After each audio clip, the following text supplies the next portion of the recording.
Hello and welcome back to Mr. Seal. Today we're gonna make a hemisphere. It's a pretty straightforward process. Just pick a front plane and click on the sketch.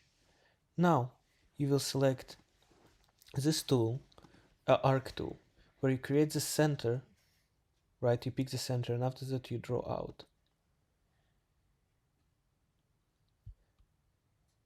Voila! We had made this curve. Now let's connect it between this point and this point. And that gives it a dimension of 2 inches. Now we can click OK.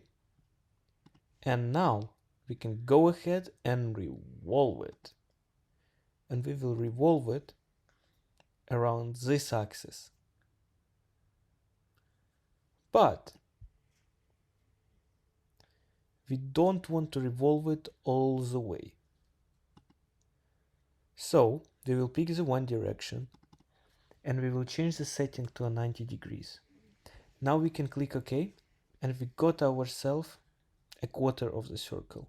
So we go back and we add it up to 180. And here we go. We had got the hemisphere. Alright. Thank you and have a great day.